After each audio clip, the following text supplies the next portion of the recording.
میرے بھائیو کمیاں اپنی دیکھو، خوبیاں اوروں کی دیکھو۔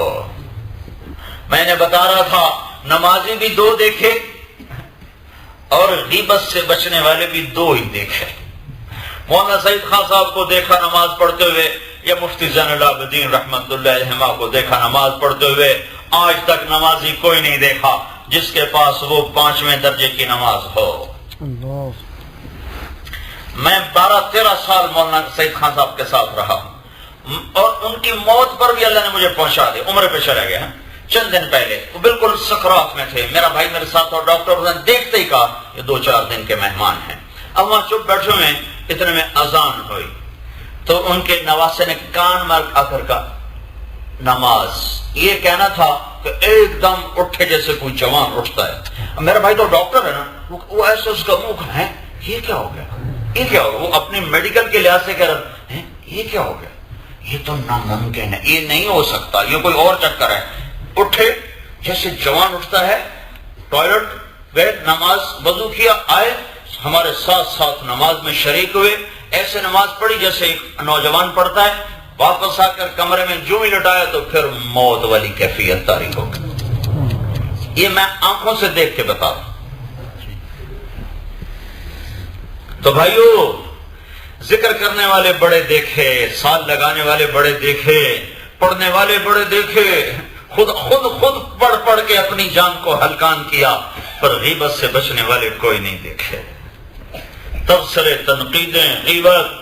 میں بھی ابھی ان کو مثال دے رہا تھا، اگر کوئی مجھے شراب پیش کرے گا کہ مولانا صاحب شراب پیو، تو میں جو میرے چیز ہاتھ میں اس کے سر پہ ماروں گا، بے غیرت فلانے ڈمکانے۔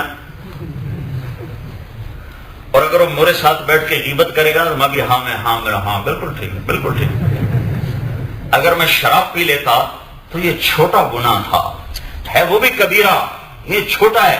یہ جو میں نے غیبت میں شرکت کی ہے، یہ شراب پینے سے بھی بڑا جرم ہے، کہ شراب کا پینا مجھے نقصان دیتا ہے اور غیبت پورے معاشرے کو آگ لگا دیتی ہے۔ یہ نیک لوگوں کا پھندا ہے شیطان کے پاس۔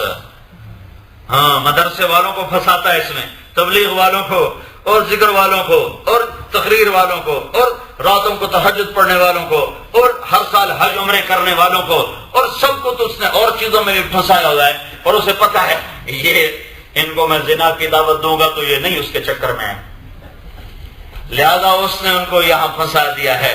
کمیاں دے، اور شروع کہاں سے کرتے ہیں؟ اللہ معاف فرمائے جی، بس کیا کہیں، بے وقوف آدمی بیچ میں اللہ کو لا رہا ہے، بھائی اللہ معاف فرمائے جی کیا کہیں۔ اگر تجھے عیب دیکھنا ہے تو اپنے دیکھ بھائی، اوروں کو کیوں دیکھتے ہو؟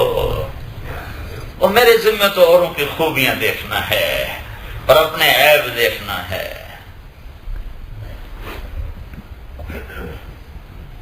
سارا دین ختم ہو جاتا ہے جب غیبت کا دروازہ کھلتا ہے، جب زبان تیز ہو جاتی ہے، ناگن بن جاتی ہے، رشتے ناطے برباد ہو کے رہ جاتے ہیں، سارا دین ختم ہو جاتا ہے۔ تبلیغ کھوکھلی، ذکر کھوکھلا، یہ سمجھتے ہیں صرف ذکر کریں گے تو ہم پتہ نہیں کون سی معراج پہ چلے جائیں گے، اور سال لگائیں گے تو پتہ نہیں کون سی ولایت مل جائے گی۔ یاد رکھو بھائی، میں پہلی میں نے وہاں سنایا، وہ کہاں پریسٹن، وہ پتہ نہیں کہاں تھے، تو وہ شوربہ پتلا کرنے لگا نا ایک صاحب، میں بھائی کیا کر رہے ہو؟ کہا یہ نفس موٹا ہوتا ہے۔ اور میں نے کہا اگر پتلے شورے سے نفس برباد ہوتا تو میرا برباد ہوتا۔ 8 سال وہ پتلے شورے کھائیں، تم تصور بھی نہیں کر سکتے ہو۔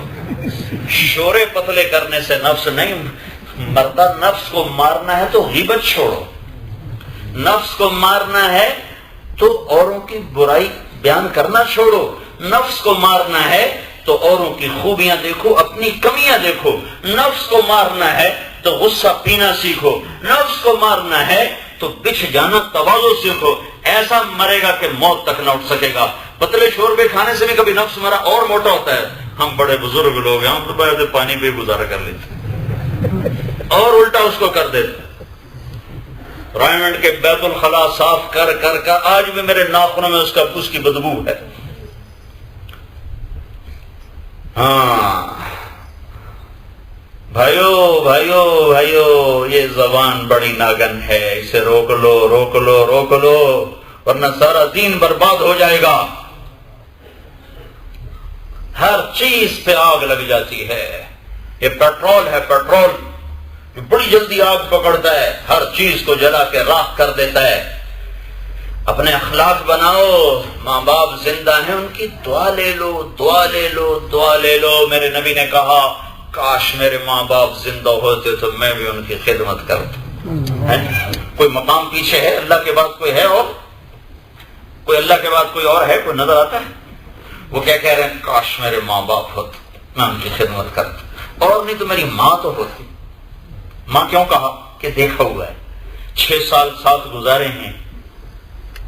میں ایک دفعہ ابوا گیا قبر کی زیارت کے لیے، والدہ ماجدہ کی قبر کو دیکھنے کے لیے۔ میں وہ منظر دیکھنا چاہتا تھا جہاں 6 سال کے بچے پر اتنی بڑی آزمائش آئی کہ این وہ جنگل ہے جہاں ایک نوکرانی تھی ام ایمن اور اماں اور یہ تیسرے بچے بس، اور چوتھا مرد ساتھ کوئی نہیں ہے۔ اور ہم اندر گئے، ہمیں پتہ نہیں تھا، ایک ڈرائیور مل گیا، وہاں پولیس ہوتی اندر نہیں جانے دیتے، تو ہم بڑے پریشان تھے، اب کیا کریں، کیسے اندر جائیں، کوئی بتاتا ہی نہیں تھا۔ تو ایک ہمیں ملا آدمی ٹرک والا پیٹرول پمپ پر، تو ہم نے اس سے کہا یار ادھر جانا ہے، تو راستے کا نہیں پتا۔ کہنے کا آپ لوگ کہاں سے آئے ہو؟ کہ پاکستان سے۔ تمہارے نام کیا ہیں؟ پوچھتا جب میرا نام کا پتہ چلا تو کہنے کا یہ وہی جس کی کیسٹیں چلتی ہیں، وہی طارق جمیل۔ کہاں؟ کہ اس کی کیسٹ تو ابھی بھی میرے ٹرک میں چل رہی، چلو میں تمہیں راستہ دکھاتا ہوں۔ تو وہ کیسٹ کی تو فیل ہمیں ڈرائیور مل گیا، وہ ہمیں اندر لے گیا۔ وہ کوئی نہیں جا سکتا، ایسے نہیں جاتا، ایسے زگ زیگ ہے بہت زیادہ۔ ہائے کاش تم وہ جگہ جا کے دیکھو،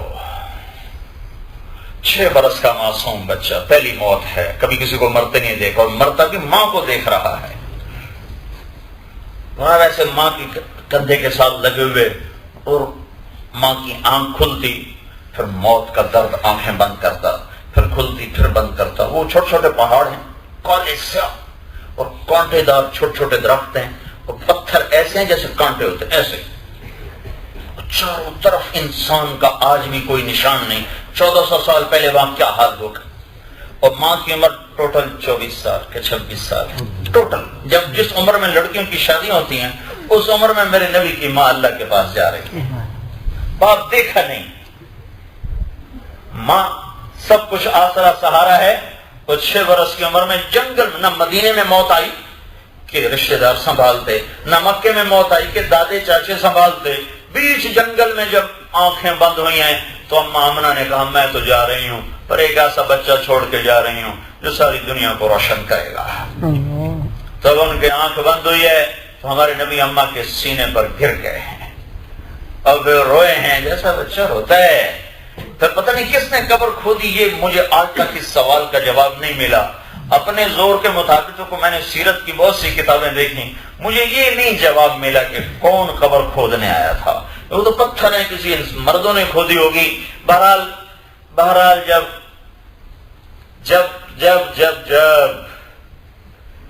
چلنے لگے ہیں تو ہمارے نبی ماں کی قبر پہ ایسے گرے اور قبر کو یوں پکڑ لیا، یعنی میری ماں میرے ساتھ جائے گی تو میں جاؤں گا۔ ام ایمن کھینچتی تھی اور وہ قبر کو پکڑتے تھے۔